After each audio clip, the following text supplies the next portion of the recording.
$60,000 spent in surveillance equipment and cameras. Must be the work of someone who lives in one of the country's worst crime zones, right? No, just stuck living on Fraternity Row. But the only thing this angry neighbor is pledging is to get the authorities to crack down on the frat boys next door. Here's ABC's Aditi Roy. Medical Emergency District 3. For students at UC Berkeley, the school year kicked off with a crash course in the perils of binge drinking. Berkeley 1 ends in 5. We need an ambulance. A night of partying in 2013 launched an armada of ambulances to cart off the casualties. Cal students are getting so drunk. Passed out students being lugged out of frat houses. The emergency room was full of drunk students. Startling images from our San Francisco station, KGO. Now imagine you weren't just watching this on TV, you were living it. Your house on the edge of Berkeley's Fraternity Row. If you've ever been under siege, that's what it's like. Meet Paul Geisels, a Vietnam vet fighting a battle he never expected on the home front. His weapon of choice? You better put cameras up because that's the only way you're going to protect yourself. With more than $60,000 worth of surveillance gear, Geisel says he's compiled enough footage for a documentary on Dionysian debauchery.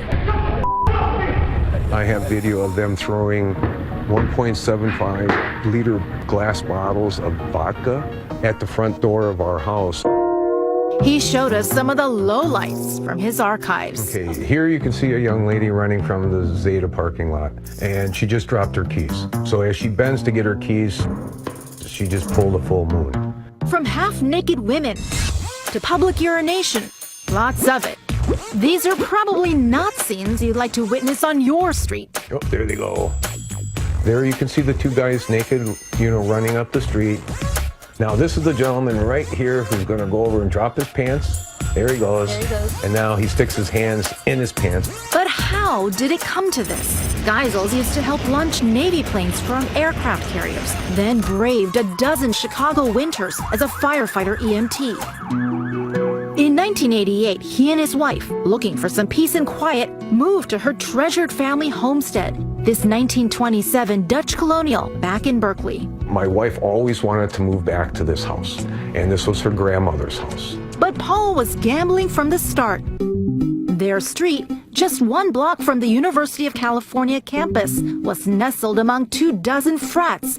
Their house right between two of them. So why did you decide to move into this house knowing you'd be surrounded by fraternities? Well, when we first moved here, things were actually pretty good. We were invited to the fraternities for their Monday night lobster and steak dinners. That was then.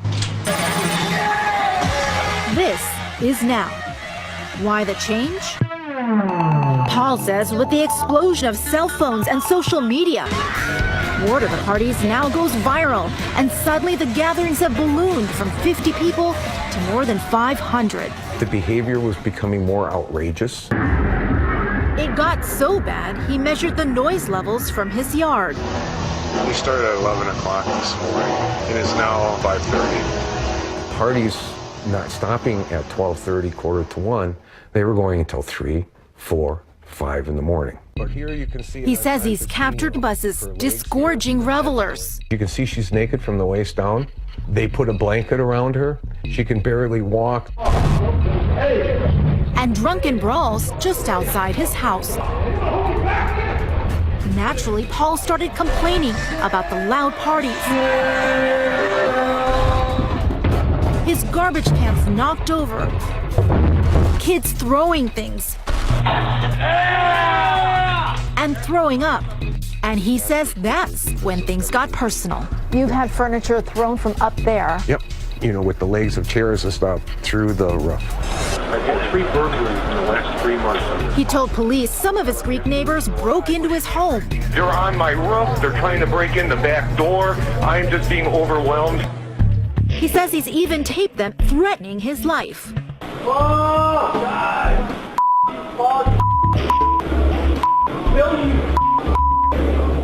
You've had death threats? Correct. How many? More than I can count. We've had windows shot out, saying that we're going to kill you, we're going to burn your house down.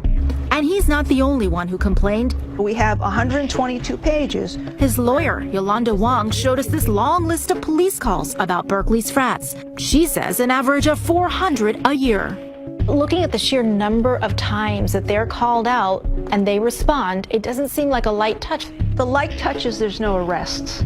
They go and they say, oh, boys, behave, but no one is taken to jail. When he's called Berkeley police, Paul says they've responded, but the parties haven't stopped. We're not getting really any help from the university or from the authorities. You cannot have authorities saying, yeah, they're breaking the law, but, you know, it's going to keep happening. Why don't you take a hike?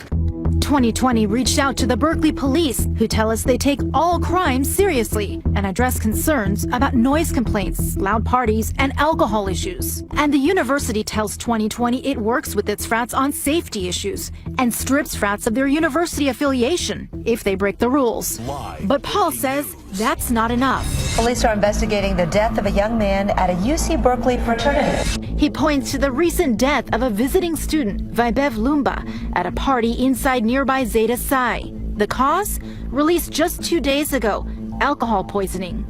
The frat was stripped of its university recognition in 2010, but it continues to remain active. Now, full disclosure, I graduated from UC Berkeley in 1996, and while I only went to one frat party, I have a personal interest in hearing what today's underclassmen think about this home-brewed brouhaha. You live, I see, amongst a lot of fraternities here, right? I don't hear any music, any noise here. It's really quiet. I don't really feel bad because obviously your opportunity cost, you want to live here, it's worth it for you to live here, then you're going to have to put up with the noise and the nuisance. You've lived next door to a fraternity, and now you're a member of a fraternity. What was it like to live next door to a fraternity? When it's too loud, it just feels, it's uncomfortable when you're trying to concentrate, focus. And most of the other times, it was the same thing as living anywhere else. There are plenty of places to live in Berkeley that are not frat row. And so living on frat row, I feel like, is a conscious decision to be near the fraternities.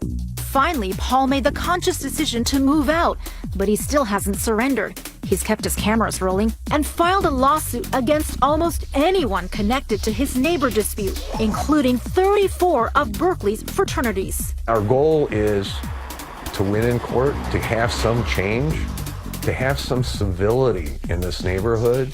It's been an uphill battle. His original lawsuit was dismissed, but it's now going forward under a city ordinance, which an attorney for several of the defendants says they will continue to defend vigorously. But this vet says he'll keep fighting and taping, hoping he and his wife can someday come home. I'm strong enough to continue this and to keep it going until we have a resolution because I feel so strongly about this problem.